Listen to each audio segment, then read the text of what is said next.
नमस्कार दोस्तों, स्वागत है आपका बिहार फटाफट न्यूज में, जहां हम हर सुबह लेकर आते हैं बिहार के हर जिले, हर राज्य की सबसे बड़ी और सबसे भरोसेमंद खबरें, वो भी एक ही जगह पर फटाफट स्टाइल में। आज के इस बुलेटिन में हम जानेंगे किसानों को सरकार से क्या नया फायदा मिलने वाला है, आम जनता की जेब पर क्या असर डालेंगी नई घोषणाएं, बुजुर्गों के लिए क्या नई योजना आई है, विद्यार्थियों के लिए कौन सी बड़ी राहत मिली है, आज के मौसम का हाल कैसा रहेगा, सोने चांदी के आज के ताजा भाव क्या है, और आखिर में देश और दुनिया की वो खबरें जिनका असर सीधा आपके बिहार पर पड़ेगा। तो जुड़े रहिए हमारे साथ और रोजाना ऐसे ही ताजा खबरें जानने के लिए चैनल को अभी सब्सक्राइब करें। सोना चांदी के दाम में जबरदस्त उछाल। दिल्ली में सोने की कीमत 2,700 बढ़कर 1,20,300 रुपए प्रति 10 ग्राम पर पहुंच गई है। वहीं चांदी भी 7,400 रुपए उछलकर 1,57,400 रुपए प्रति किलो के शिखर पर पहुंच गई है। बाजारों में हलचल बढ़ी हुई है। दार्जिलिंग में भूस्खलन से 31 की मौत। दार्जिलिंग में भारी बारिश के कारण भूस्खलन से बड़ा हादसा हुआ है। अब तक 29 लोगों की मौत की पुष्टि हुई है।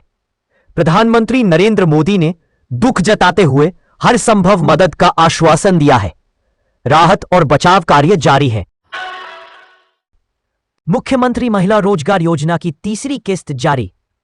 मुख्यमंत्री नीतीश कुमार ने महिला रोजगार योजना की तीसरी किस्त के तहत 21 लाख महिलाओं के बैंक खातों में 10-10 हजार रुपए ट्रांसफर किए हैं। यह राशि डीबीटी के जरिए भेजी गई है ताकि महिलाएं आत्मनिर्भर बन सकें। महिलाओं की शिकायत पर सरकार की सफाई। आचार संहिता लागू होने के बाद कुछ महिलाओं ने कहा कि उन्हें रोजगार योजना की किस्त नहीं मिली। सरकार ने स्पष्ट किया है कि पहले से चालू योजनाएं बंद नहीं होंगी। देरी केवल बैंक या आधार लिंक की समस्या के कारण हो सकती है। हर प्रखंड में आधुनिक सब्जी केंद्र। मुख्यमंत्री नीतीश कुमार ने घोषणा की है कि राज्य के 534 प्रखंडों में आधुनिक सब्जी केंद्र बनाए जाएंगे। इससे ताजी सब्जियां सस्ती दर पर मिलेंगी और ग्रामीण युवाओं के लिए रोजगार के नए अवसर भी बनेंगे। चुनाव की घोषणा और आचार संहिता लागू। बिहार में चुनाव की घोषणा होते ही राज्य भर में आदर्श आचार संहिता लागू हो गई है। अब किसी भी सरकारी योजना की नई घोषणा, स्थानांतरण या सरकारी विज्ञापन पर रोक रहेगी। प्रशासन ने निगरानी बढ़ा दी है ताकि चुनाव निष्पक्ष और पारदर्शी तरीके से संपन्न हो सके। 50,000 से अधिक नकद ले जाने पर कागज जरूरी। चुनाव के दौरान निगरानी बढ़। पटना में दौड़ी मेट्रो रेल। पटना की जनता का सपना आखिरकार साकार हुआ। राजधानी में पटरी पर पहली बार मेट्रो ट्रेन दौड़ी है। ट्रायल सफल रहा और जल्द ही यात्री सेवा भी शुरू होने वाली है।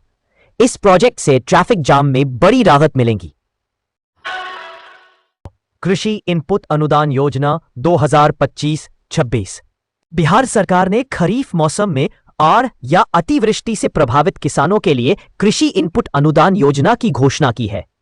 किसानों को प्रति हेक्टेयर 7,500 से 10,000 रुपए तक की सहायता मिलेगी, जो सीधे डीबीटी के जरिए उनके खाते में भेजी जाएगी। 40 साल बाद 2 चरणों में चुनाव। बिहार में 40 साल बाद विधानसभा चुनाव 2 चरणों में कराए जाएंगे। पहले और दूसरे चरण में सभी 243 सीटों पर मतदान होगा। राजनीतिक दलों ने अपनी रणनीति तेज कर दी है और प्रचार अभियान जोरों पर है। तकनीकी छात्रों को इंटर्नशिप व प्लेसमेंट सहायता। बिहार सरकार ने पॉलिटेक्निक और आईटीआई छात्रों के लिए बड़ा फैसला लिया है। अब राज्य सरकार इंटर्नशिप और प्लेसमेंट में सहायता देगी। कई कंपनियों के साथ एमओयू साइन किए जा रहे हैं ताकि छात्रों को नौकरी के बेहतर मौके मिल सके। बिहार में बाढ़ से फसलों को नुकसान। पूर्वी बिहार के कई जिलों में भारी बारिश और बाढ़ से फसलों को भारी नुकसान पहुंचा है। किसानों ने राहत और मुआवजे की मांग की है। प्रशासन ने नुकसान का सर्वे शुरू कर दिया है और राहत योजना पर काम चल रहा है। चुनाव से पहले सुरक्षा बढ़ाई गई।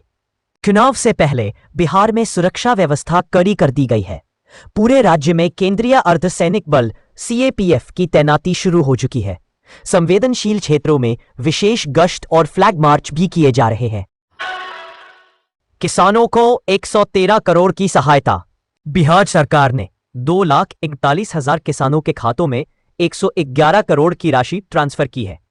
यह सहायता कृषि इनपुट, बीज, खाद, कीटनाशक जैसी जरूरी वस्तुओं की खरीद के लिए दी गई है ताकि किसान नई फसल के लिए तैयार हो सके। नकदी फसलों पर 1.5 लाख तक अनुदान। नकदी फसलों जैसे हल्दी और ओल की खेती को बढ़ावा देने के लिए बिहार सरकार ने बिहार उद्यान योजना 2025 की घोषणा की है। इसके तहत किसानों को 1,40,000 प्रति एकड़ तक का अनुदान मिलेगा, जिससे आय में बढ़ोतरी होगी। यूपी में कोल्ड ड्रिंक सिरप पर पाबंदी। उत्तर प्रदेश सरकार ने सेहत से जुड़ा बड़ा कदम उठाया है। राज्य में कोल्ड ड्रिंक सिरप पर पूरी तरह से पाबंदी लगा दी गई है। स्वास्थ्य विभाग की रिपोर्ट में पाया गया कि इन सिरप में हानिकारक रासायनिक तत्व पाए जा रहे थे। अब इनके उत्पादन और बिक्री पर सख्त कार्रवाई की जाएगी। तो ये थी आज की 22 बड़ी खबरें जो बिहार की शिक्षा, रोजगार, कृषि और विकास से जुड़ी हैं। उम्मीद है कि इन खबरों से आपको राज्य की बदलती तस्वीर की झलक मिली होगी। देखते रहिए हमारा खास बुलेटिन। नमस्कार।